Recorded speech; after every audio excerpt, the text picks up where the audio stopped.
Hi. We are.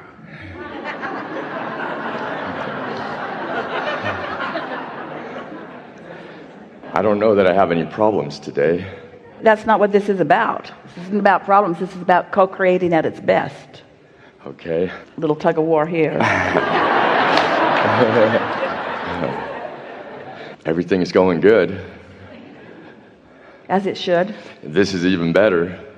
Because things are always working out for you. Yes, they are. Yeah. Yeah. So in this moment in time, this powerful now, this juncture where you meet you, and of course you meet you all the time, but here in this environment, you're meeting you in a stronger way. So what is it that you want to proclaim? What impulse is flowing through you? Everything seems to work out for me. A little at a time. It's just something that you know. It's something that I have observed from listening.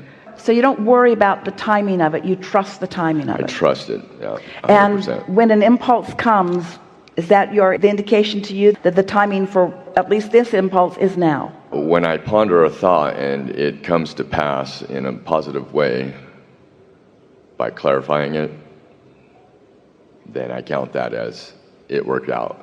So do you wait for the manifestation to confirm the impulse, or are you getting better at acknowledge the impulse even before? Can you feel more and more what is going to work out in a stronger way?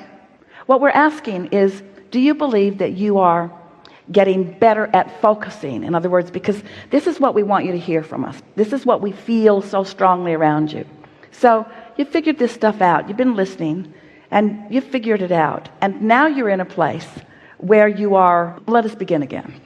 So sometimes people say, how deliberate of a creator should I be? Because at first we say, you create your own reality, and you said, oh, good. And then we said, you create your own reality, and you said, oh, no, because it felt like responsibility. And then we said, be deliberate about what you think. And then you said, oh, cancel, as you worried about the thoughts that you were thinking. And then we said, get into the receiving mode and receive what the vortex has whipped up for you. And now a lot of you are in a sort of aligned place where often you receive the impulse, but you are in a sort of wait and see place rather than in a now it's time to turn on the juice of focus place. And that really is what we want to say to you, is that you have figured out step 1, and you've figured out step 2, and you've figured out step 3. And now, as you focus more specifically on the things that are important to you, you're now in a place where the universe will begin to deliver to you with more precision the details of what you want. Because you're right, things are always working out for you, and that really feels good. And you've worked most of the details out in step 1. But there is such an exhilarating life force that flows through you when you understand how all of this works, and then you begin to focus. It's almost as if you're dictating to the universe the details of what you want. So we've been saying to people, if you're not really in alignment and not steadily in alignment, then talking about what you want works against you. But if you are steadily in alignment, if you are trusting the laws of the universe, and you are feeling good about your own worthiness as you are, then the more detail you give to the specifics about what you want, the more satisfying the experience is. And so that's our message for you. That's what you lighted up in the back of the room asking about. I think that is true. Yeah. That's exactly Something more? it. I'm good. Really good. Thank you. Really good. Really good.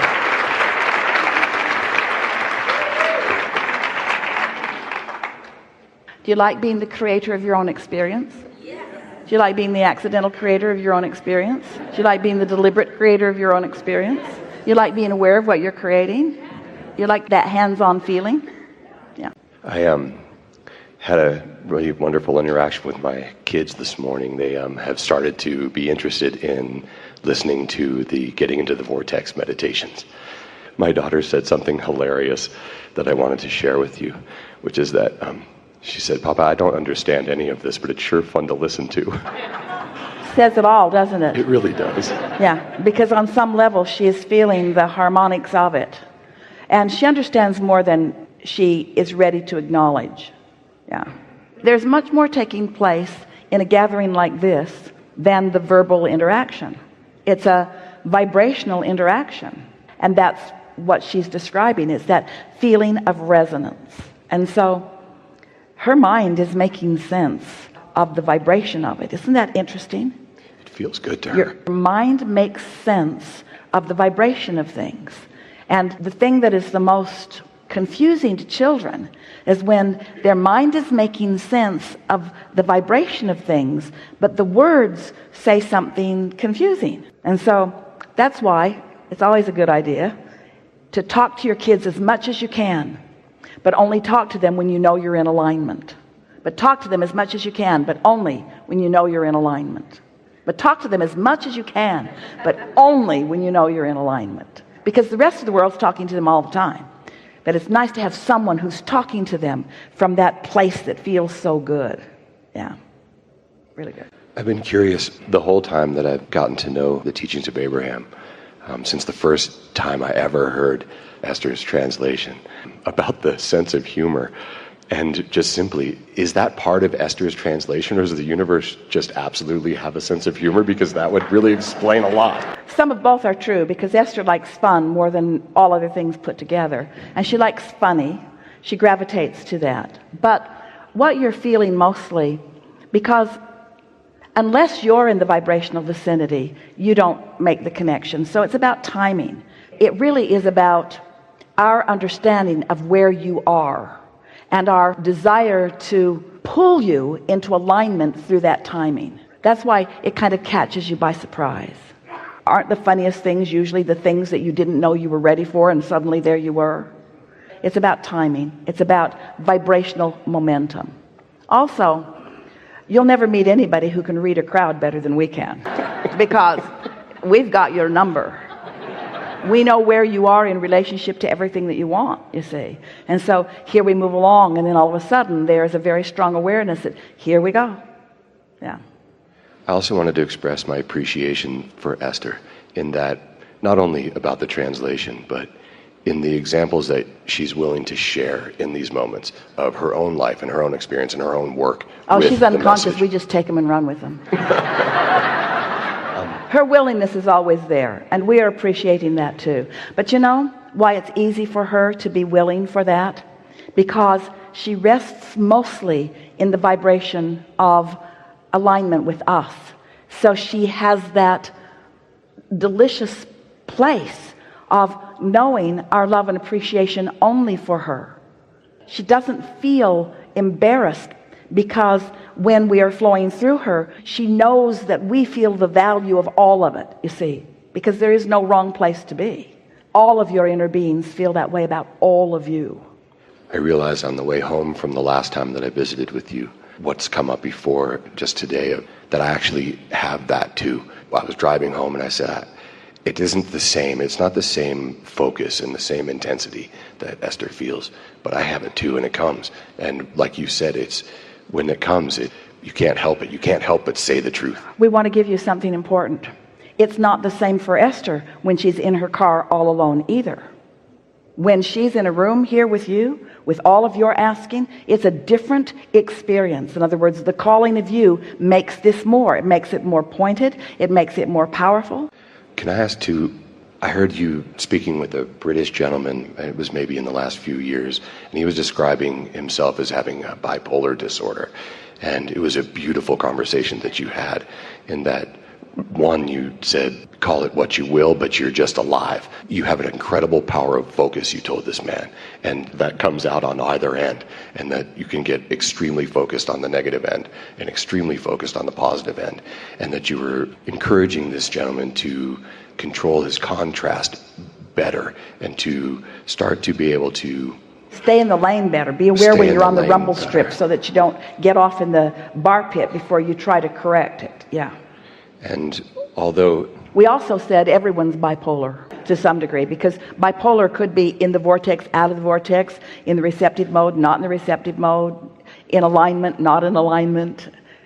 When you really, really, really want something and you're out of sync with it, it feels awful. And when you really, really want something and you're in sync with it, it feels wonderful. I appreciate that your answer is always the same. It's easy because the laws don't change. And our bipolar friends are our favorite students because the intensity of their desire summons in such a strong way.